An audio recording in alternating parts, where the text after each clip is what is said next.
The content of this podcast has not been evaluated by Health Canada or the FDA. It is educational in nature and should not be taken as medical advice.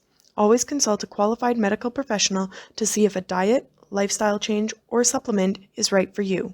Any supplements mentioned are not intended to diagnose, treat, cure, or prevent any disease. Please note that the opinions of the guests or hosts are their own and may not reflect those of Advanced Orthomolecular Research Incorporated.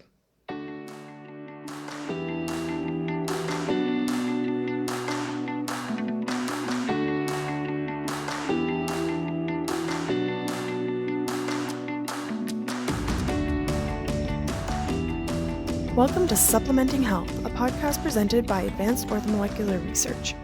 We are all about applying evidence-based and effective dietary, lifestyle, and natural health product strategies for your optimal health. In each episode, we will feature very engaging clinicians and experts from the world of functional and naturopathic medicine to help achieve our mission to empower people to live their best lives naturally.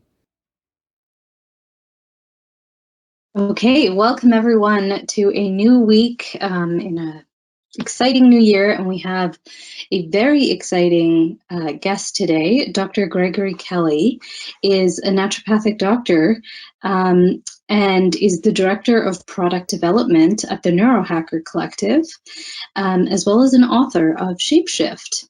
He was the editor of the Journal of Alternative Medicine Review and has been an instructor at the University of Bridgeport in the College of Naturopathic Medicine, where he taught classes in advanced clinical nutrition and counseling skills, as well as doctor-patient relationships, very important at this period, at this juncture we're facing. Dr. Kelly has published hundreds of articles on natural medicine and nutrition and contributing 3 chapters to the textbook of natural medicine, which for all of you naturopathic doctors is a great tool and resource that gets used a lot, and has 30 journal articles indexed on PubMed. So we're really excited to have you, and thank you so much for being here, Dr. Kelly. Oh, my pleasure. Thanks for having me today. So I was so intrigued and drawn to some of your work as going through it, because you are really in a space that I think a lot of NDs are now starting to venture into, a lot of the wellness world is looking at, but maybe not diving right into. And that, of course, is this concept of hacking, of neurohacking, biohacking. Can you expand and kind of define that for our listeners? Sure. I'm sure there'd be other people that would have their own definition, but when I think of the idea of biohacking, I really go to the idea of citizen science. So it would have been or emerged from what was called the quantified self movement about 20 years ago or so. But the original ones were people that were starting to do what today would be easier to do, which is measuring things with wearables and then monitoring their results and then trying to change little things and measure how they did with that change. So it was really a movement about taking responsibility for your own health and then making changes and seeing how you respond, which, we're both naturopathic doctors. And, one of the things that we would share in common is this idea that we try to empower people to be more responsible for their health and well-being. So the biohackers were just a group that took that on their own without having to be nudged in that direction. Right. And you've defined this quantitative self, which I think is a really interesting concept, because as we increase the technology around us, as we increase the wearable technology and these metrics, they're growing and changing. So are you finding that technology is helping advance, or is the movement actually driving this technological advancement? I think both, but I think the one thing we always need to be careful about is I would use the analogy of signal and noise. So for the people unaware, so like radio waves, there would be, if we dial in and tune in the station perfectly, there'd be a high degree of signal and low background noise. There'll always be some noise, but I think we always need to be careful about having this concept of what's actually signal and what's noise. Otherwise, we focus on the noise, and that's easy to do. So I think going back to my early days in school in naturopathic medicine, a big part of what we learned was the Barnes technique for hypothyroid, which I'm sure you're familiar with. But the idea was you would measure your first thing in the morning waking body temperature. They would call that basal body temperature. And if that was low, then that was indicative, at least the theory went, of subchronic hypothyroid. And so the solution was often then to put you on Armour thyroid or something to support your thyroid function. And I remember when I was in my naturopathic days, we all measured that ourselves, and my basal body temperature 96.8 or like low, right? So the MDs in charge of the clinic wanted to put me on Armour thyroid. Now, at the time, I couldn't have weighed 150 pounds soaking wet, was lean. I had no symptoms of hypothyroid. And so it caused me to question, like, wow, is this legit? And what I found out as I started to read more about temperatures, temperature has a really robust circadian rhythm. And the low point of temperature is right before you wake up in the morning, about an hour before. And, over the years, I've dug into the circadian changes in temperature. And what you would find typically in your healthiest people is that they'll have the lowest first thing in the morning body temperature, but they'll have a big swing between that and their temperature 12 to 14 hours later, right? So that focus on basal body temperature, they were confusing noise for a signal. Does that make sense? Absolutely. Yeah, I think it's easy nowadays to generalize in many ways, but we're getting better at specifically honing in on individuals' propensities or some of that specifics with the individual. And a lot of that, I think, comes back to genetic predispositions and optimizing function on that level. Are you finding that with access to more of these tests, genetic tests, that individuals are getting better, or are we getting more, I guess, lost in, as you said, the noise? Is it easier to get lost in the noise? I think that's always a risk, that more information doesn't always. So what typically is the case, this is just human behavior type of findings and research, is that more information doesn't always make our decisions and predictions better. It gives us a lot more confidence in them, though. So we could be equally as wrong, but more confident that we're right with more information. So I'm not a big fan of information for information's sake, and I think we're still in the early innings of all the wearables giving us a lot stronger predictive power. So take so I have an Oura ring. I'm sure many of the listeners are aware of that. Great gadget, good sleep tracker. I would put it in the useful category. They do collect temperature, but really to date have largely reported on temperature just in the sense of, is it above or below your baseline, for how they calculate it. Now they could easily do, they have all the data to do a circadian rhythm analysis, and then similar to heart rate variability, where you're doing like a power law type of thing. Like there's other ways to even look at that moment to moment data that my intuition is those would be super valuable. But the temperature data that they get at this point is, I would say, more noise than any true signal. Now, the one exception is if there's a big change suddenly in your temperature, that might be an early forewarning that you're coming down with some kind of an infection, as an example. So I just think there's often a lot more to things than like the simple story around them, I guess. But so I wouldn't, like I said, I'm a fan of Oura Ring. I think they're doing great leading edge things. If I had to put my money on it, they'll at some point integrate in circadian rhythms and other things into the data analysis. So I think we're in an exciting time when it comes to biohacking, data, wearables, but I don't think we're quite there yet where we can make great predictions on all the data we get. So from what I kind of gathered from that, a lot of the patient-led or individual-led advancements in this and interpretation, it's best to do that alongside a healthcare practitioner who's, such as yourself, who's actually able to contextualize. Is that do you find that piece is so important just in helping individuals not pick up on the noise, but look at that big picture? Is that kind of your role? I think contextualizing is always really important. So my book, you mentioned Shapeshift, but one of the things I tried to explain in that book is that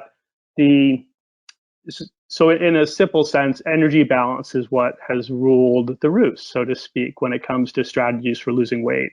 Not all the strategies, but they're definitely the ones that are dominant. And by that, it's whenever you hear, weight loss is about calories in and exercise, right? Like burning more than you take in. That's basically thinking that you can control energy balance.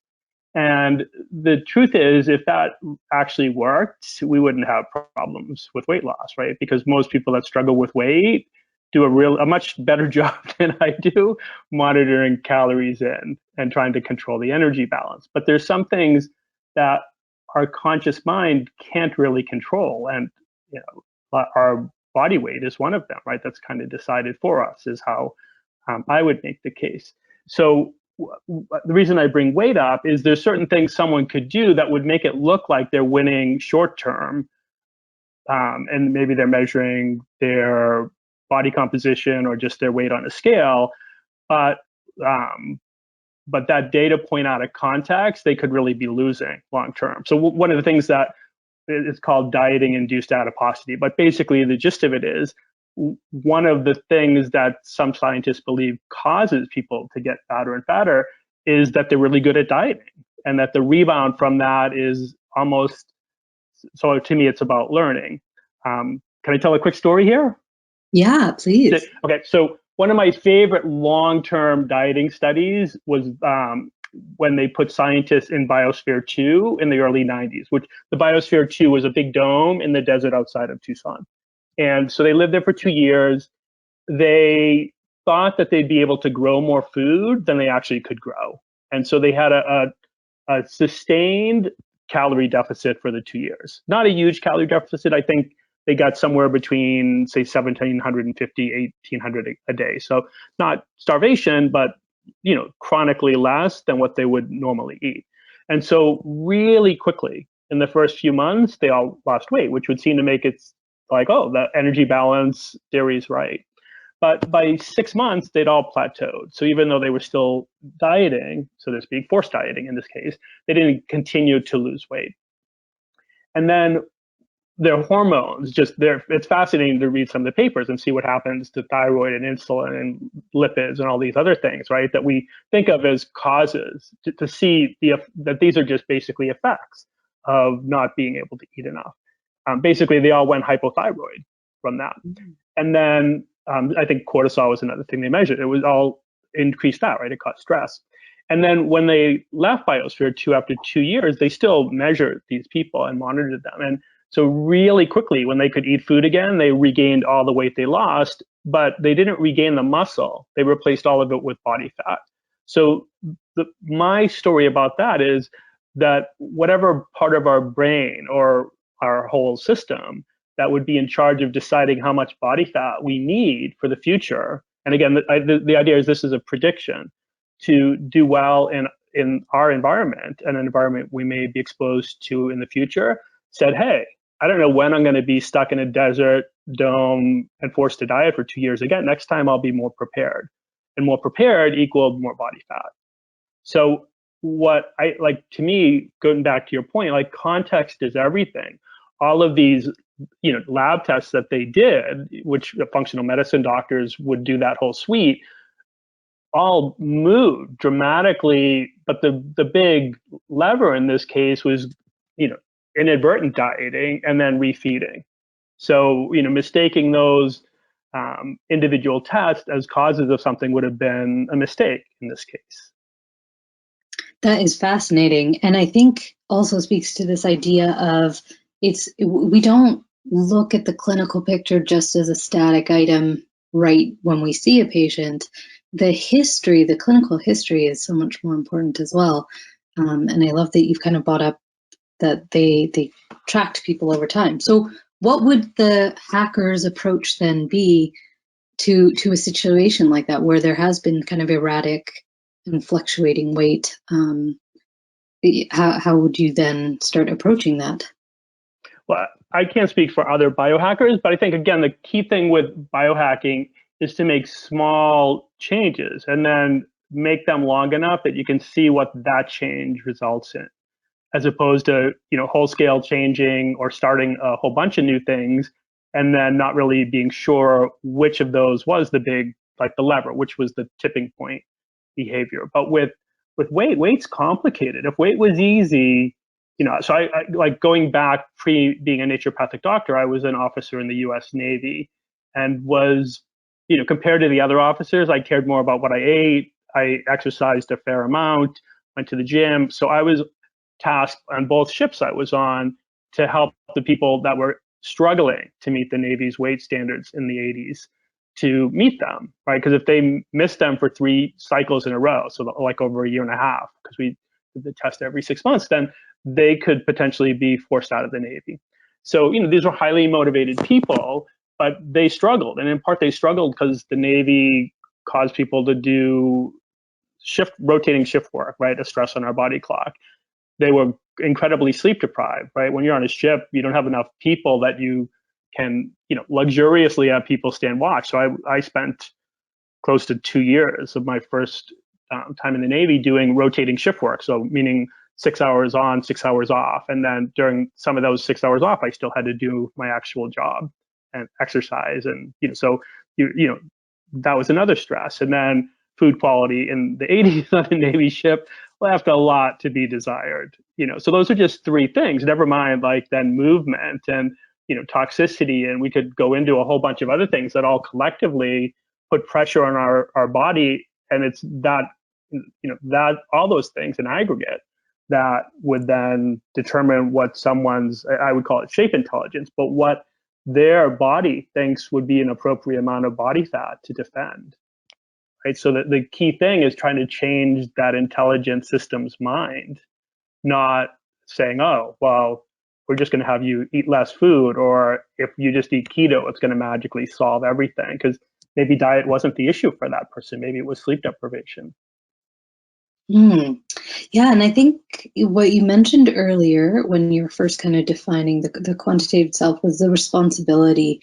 And I think tying back to what you just said is that responsibility is not just us, shaming patients and saying, like, you must do better and you must do all of these things, but rather understanding, as you've just said, every aspect that goes into your health and how one thing is not, it's not going to be the same issue for every individual. And you've also spoken a good amount about chronobiology or the circadian rhythm and how that impacts health. What are, 3 to 5 things that someone can do right away to kind of restore that circadian rhythm, given how important it is, and optimize physiology through optimizing sleep? Yeah, so with circadian rhythm, so those are our 24-hour biological rhythms. The 2 strongest, what they would basically describe as timekeeping cues. One would be light and darkness, and the other would be meal timing. So we'll just, I guess, touch on light and darkness the first. So like our eyes and our brain collectively are the visual system, right? So most of what we would say is seeing happens in the brain. And so, we have color vision, we have night vision. So those are, when people think of seeing, those would be the key things. But and those happen with photoreceptors, which are, light sensitive cells in the back of our eye, in the macula area, in the retina. But we also have this like really ancient type of photoreceptor that its main job isn't color vision or night vision. It's detecting really slow changes in environmental lighting. And so what that photoreceptor does is then send those signals to our brain, right? And so that is like predates color vision and night vision. So the most, I guess, prehistoric eye, its first job was to figure out this light and darkness thing. And so one of the most powerful things we can do to essentially make our body clock stronger, to fortify our circadian rhythms, is to get morning bright light. And we were talking earlier, you're up in British Columbia and Vancouver. I'm in San Diego, right? So this time of year, while we're doing this interview, my weather allows me to be outside walking in the morning. Yours maybe not so much, but so then we could use a light box as an example of where like a technology comes in to replace or allow for a physiological response that maybe getting outside for a morning walk wouldn't this time of year in Vancouver. There's another thing called a dawn simulator. Have you ever used any of those? Not the dawn simulator, just with bright light therapy. I know that there was another study that just came out with bright light therapy in seniors with dementia. So that's now I'm starting to get more into this concept of bright light therapy in the morning. Yeah. So and again, think of it as a timekeeping cue. So we just need that signal to set the time for our body clock. So more is not necessarily better. And so light boxes are something a person could put on their kitchen table to give that information. A dawn simulator would be something, it still uses light as a timing cue, but it's more something you would wake up. So you would plug it in your bedroom, and it will gradually, you set the time for sunrise, so to speak, and then it just gradually brightens as you get to that time. So it mimics dawn, a dawn signal. And then, the flip side of that is darkness. So, one of the things that many biohackers do is biohacks around their sleep and sleep environment. But, I think so blue light in the morning would be like in a light box. You get a lot of blue light. You can even get ones that specialize on being blue light boxes. And blue is very alerting for our brain. It's a cue that almost tells our brain, oh, it's the beginning of the day. I need to get all of my daytime physiology jobs scheduled and started. But blue light at night does the opposite. It can convince our brain, oh, we should still be active. So darkness or strategies to block blue light at night become the important flip side in terms of a timekeeping cue. Now that's assuming someone, is having regular shifts. You kind of mentioned shift work when you're in the Marines. How is that? How do we kind of help people while they're going through it, especially if it's not an option to change out? And then also with new mothers, I find adjusting to sleep-wake cycles of an infant, you can see that decline, and that's difficulty. I think like the exceptions are always the interesting cases, right? Because they're more work. But I think so when I was doing shift work in the Navy, we call it port and starboard, but that would be the 6 hours on, 6 hours off, where, so I knew every day, midnight to 6 in the morning, I would be on watch. And then again, from noon to 6 p.m. So at least that was fixed, and that gave, me something to work with. There was also rotating shift work. So,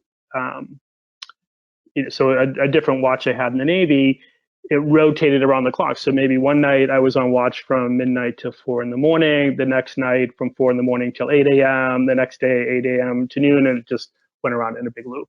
And so all of those, I think, require slightly different strategies. But I think the key thing is,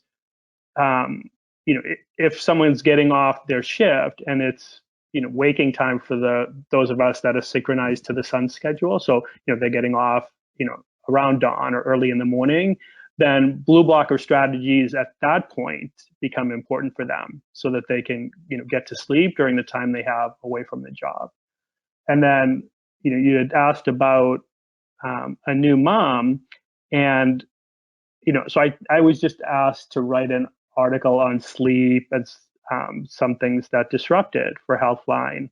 think it was last Friday, I had to submit it. But one of the things they actually asked about was, a baby crying and what that does to sleep. And so I again think this is like a brilliant way of understanding the brain. So have you ever heard of something called the first night effect? I have not, no.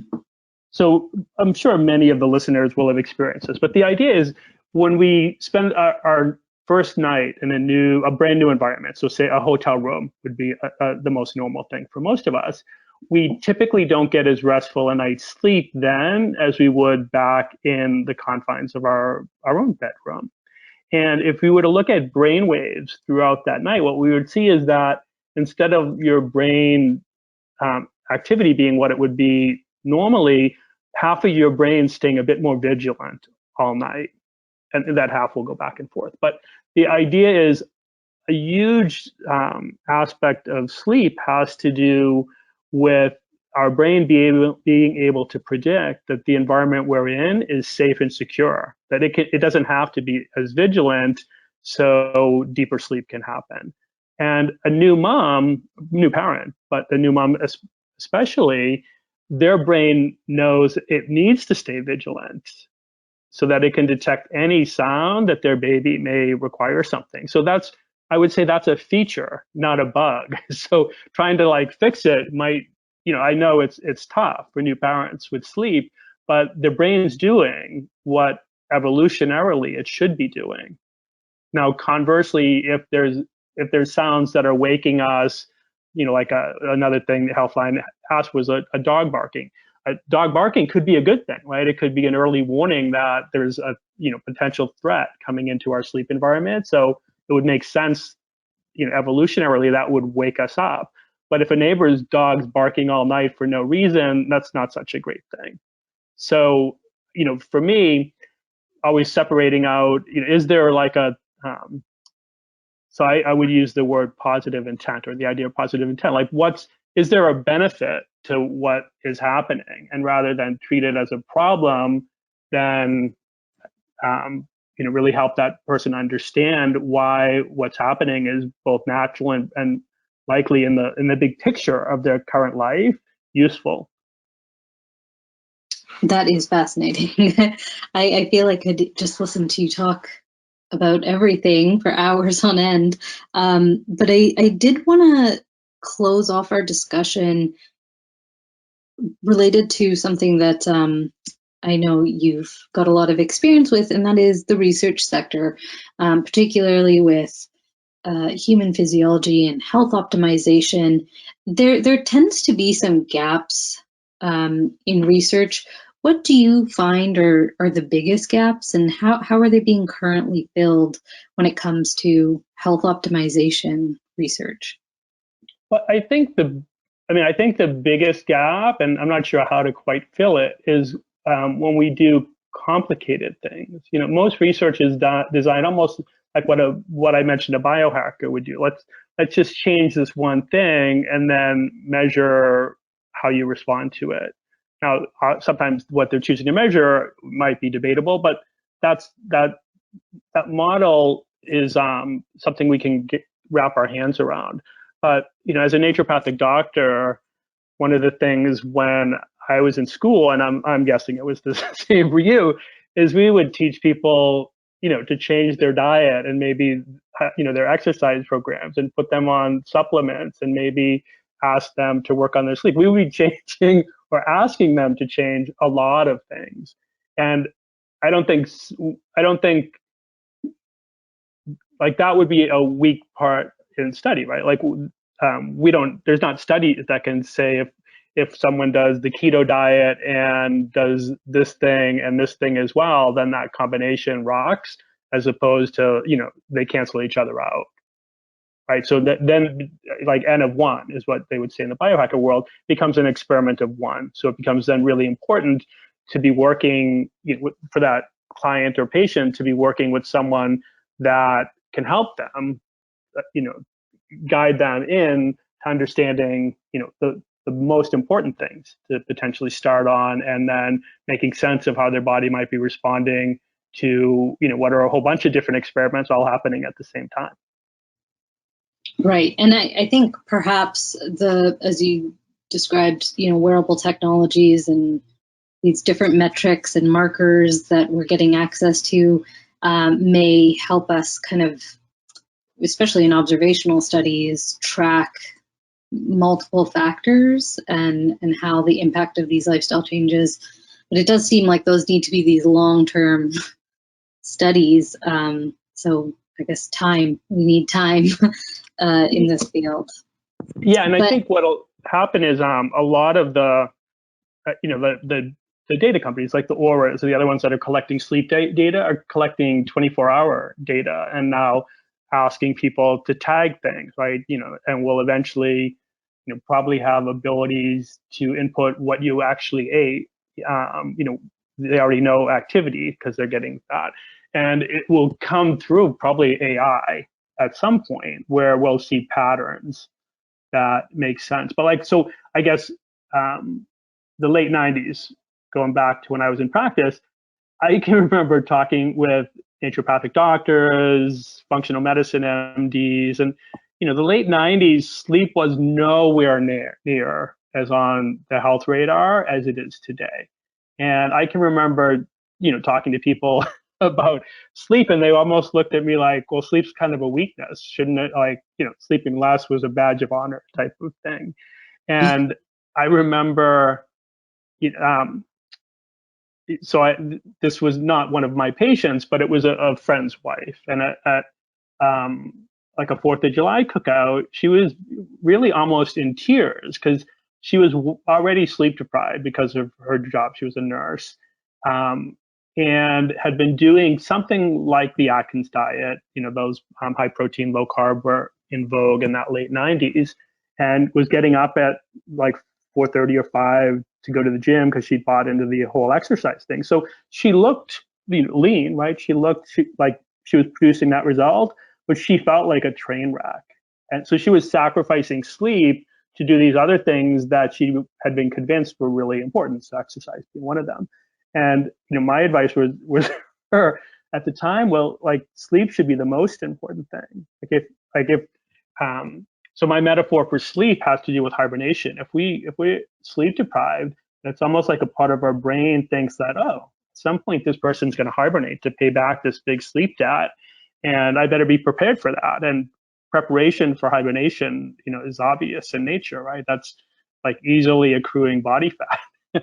And all kinds of hormonal changes that make it so that we struggle to be as active, right? Like our body's preparing to go into a time period where we're less active.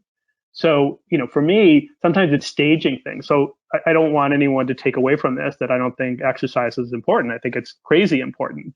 Same with dieting, or like eating a diet that's high quality foods, but not at the expense of sleep.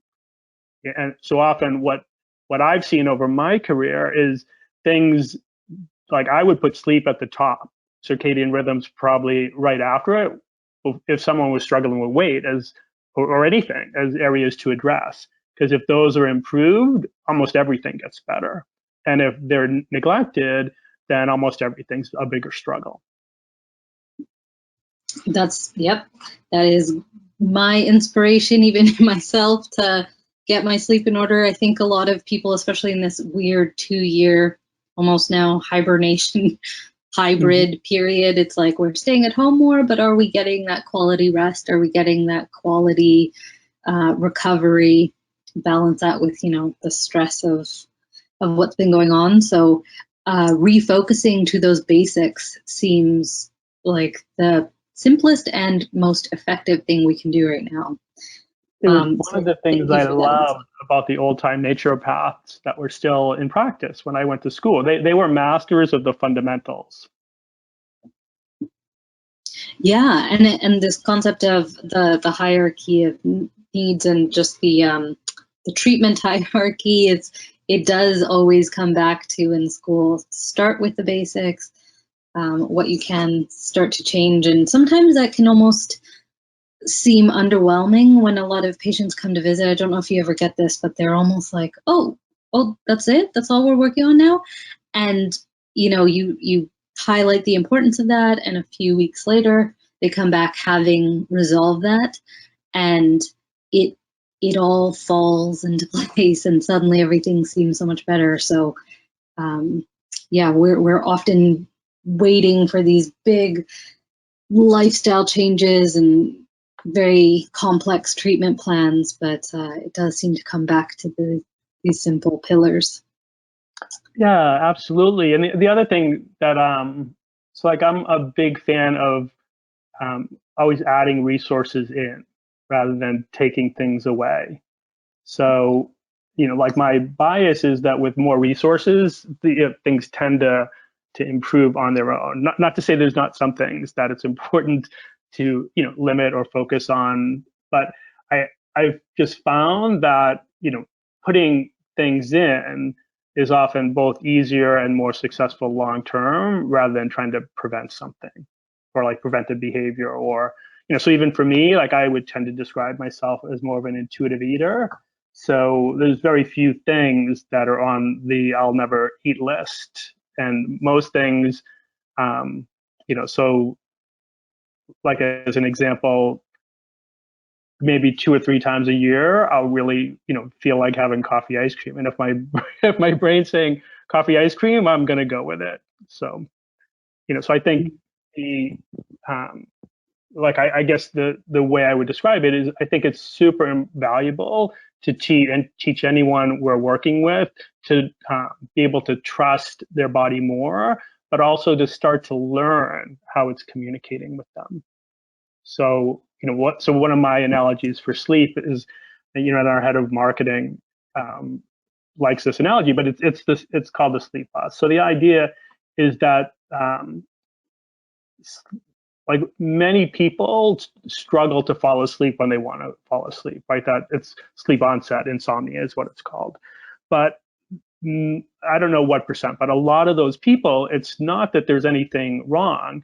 They just don't understand this sleep bus idea. So the way sleep seems to work is that it's like a bus that pulls into a station, maybe every 90 minutes, every 2 hours. It's kind of, some schedule around that. When it pulls in, we can either get on or it's going to leave without us and we have to wait till the next one. But what ends up happening with sleep is a lot of people, they miss that bus because they were still binge watching something on Netflix or reading a book or some other, thing they were doing. And then it's between sleep buses and they decide, okay, it's 11 o'clock now, I want to go to bed. And then they lie in bed waiting for the next bus to come. So for me, like a key thing I would try to do with people is to make that sleep bus signal stronger so that it would stand out from the background noise so that they don't miss the bus. That's a great note to end on. Don't miss the bus. My friends, don't miss the bus. Well, thank you so much for your time and your insights. I think this is just invaluable information, and your way of explaining it is just so insightful and relatable. So I appreciate that. And patients can find you at neurohacker.com, as well as pick up your book, Shapeshifter. So thank you again, and we look forward to hearing more from you and looking into your book. So I appreciate it. Oh, you're welcome. Thanks for having me today.